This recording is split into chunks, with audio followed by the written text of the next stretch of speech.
Hey now folks, my name is Nick. These are my incredibly messy shelves. I'm sorry about that. Or maybe you like seeing disheveled shelves because it makes me seem more real and more like a human being you can relate to.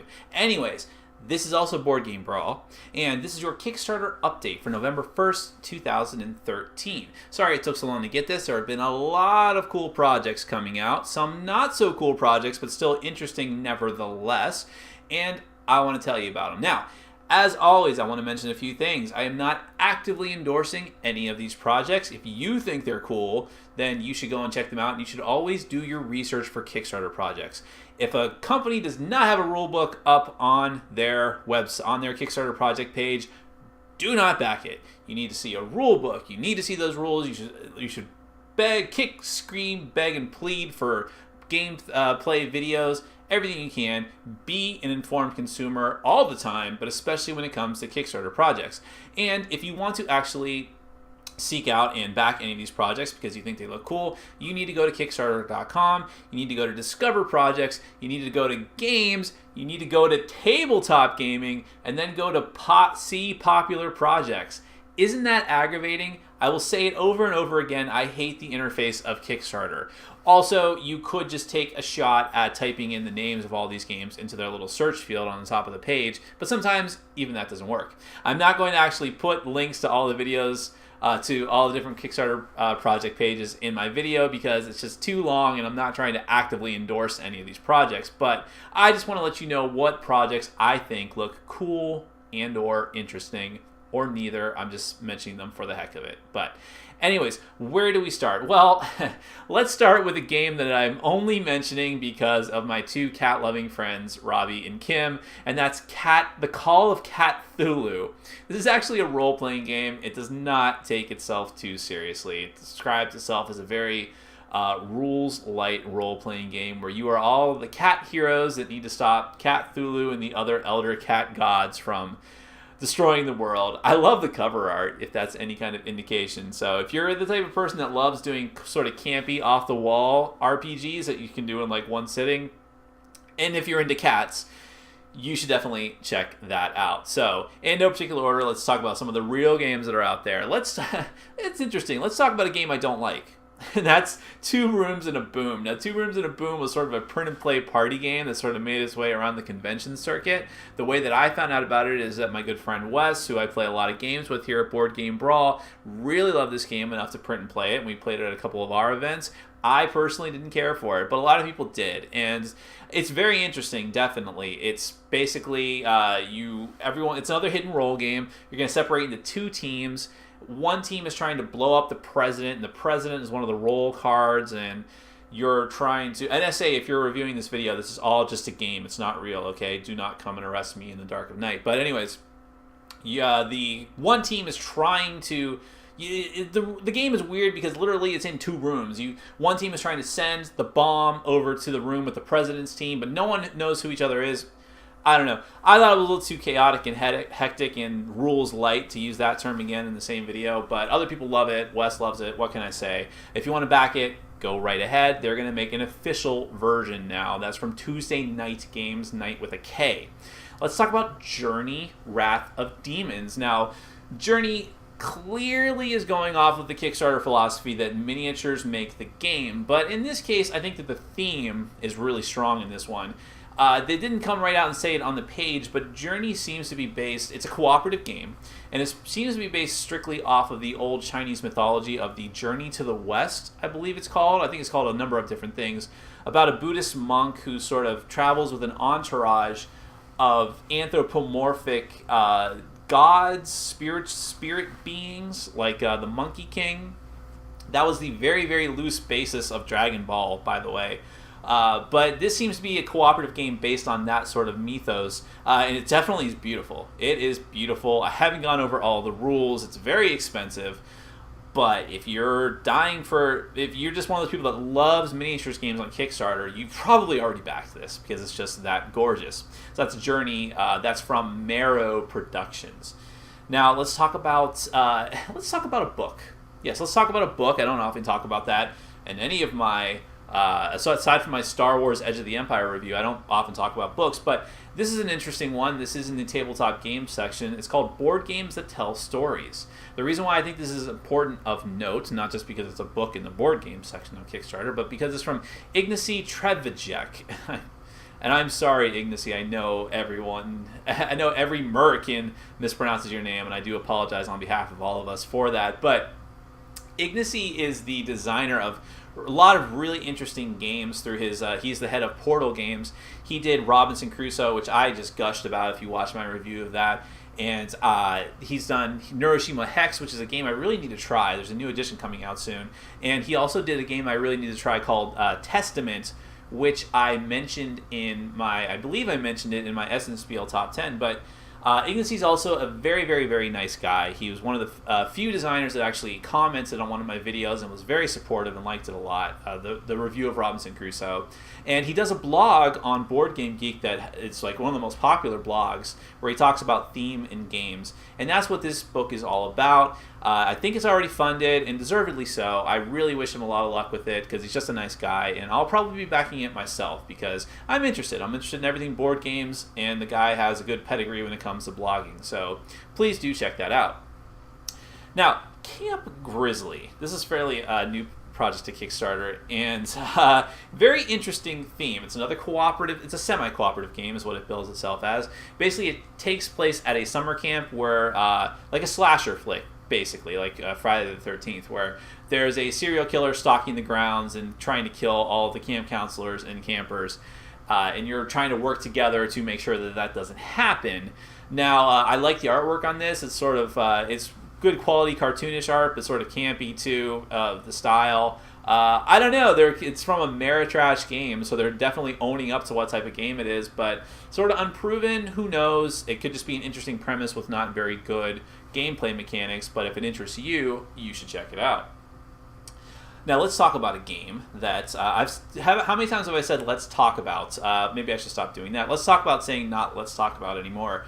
But the King's Armory has relaunched. Now, if you pay attention to this channel, you know that I did a review of the prototype of the King's Armory after the first project on Kickstarter had actually failed. Now, they have relaunched. I know that he's John Rote from Gatekeeper Games.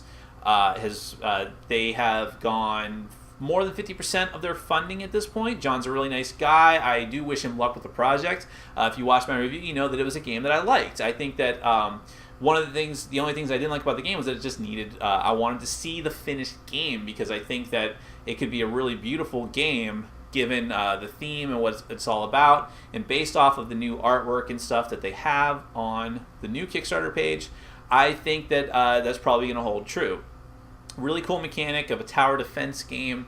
I would love to see the guy, John, get the support for this and actually succeed this time. That's the King's Armory from Gatekeeper Games. Shadows of Brimstone. Now, a lot of people hate it when major gaming companies head to Kickstarter because, you know, people want to keep Kickstarter pure. Kickstarter is supposed to be for people that just do not have the money or the notoriety to get a game published. This is, or anything published in the other sections of Kickstarter. And when major companies use Kickstarter, a lot of people get sort of irate about it. Me personally, it's one of those things where I can understand the argument, but I don't really care that much. Now, the reason I bring this up is because Shadows of Brimstone is from Flying Frog Productions. Flying Frog Productions has a couple of very, very, very popular games in the form of Last Night on Earth and Touch of Evil. I'm not too sure how Touch of Evil, how popular that is, but a lot of people talk about it, a lot of people like it. They've also did Invasion from Outer Space, I think, is one of theirs, which is basically just Last Night on Earth rethemed to Mars. But they do a very, very awesome game that I love a lot, Conquest of Planet Earth. I haven't reviewed that yet, but I mentioned that as one of my top 10 co-op games. Always just play a co-op, but I don't like their other games. Last Night on Conquest of Planet Earth is really good. This one looks really interesting. This is another cooperative game, which leads me to think that it's going to be good because of how good Conquest of Planet Earth was. But it's basically, it looks sort of like Call of Catu. It sort of looks like Arkham Horror mixed with an Old West setting and like Mansions of Madness. In fact, someone pointed out very astutely on the Board Game Geek message boards that the font for Shadows of Brimstone, it's exactly the same as Mansions of Madness, which is not a good sign, really, but they should have really worked on that. But nevertheless, it looks like an interesting game, also very expensive. But if you like cool miniatures, if you like cooperative games, and if you're a fan of Flying Frog's other work, do check it out. Brew Crafters is a Euro game about making beer. So that's probably going to interest a lot of people from Eurogamers and beer lovers. It's from Dice Hate Me Games. It definitely looks unique. I don't know too much else about it. But if you like either Euro games or beer, then you've probably already backed it too. So Monsters and Maidens. This is an interesting one because I've had some bad luck with very simple, cheap dice games on Kickstarter recently. What's it called? Dungeon Roll being the notorious example there. A game that when I first played it and reviewed it, after about 3 plays, I was like, wow, okay, this is neat. You know, it's not a great game, but it's a good game. After the 4th and 5th plays, I was like, this is barely a game.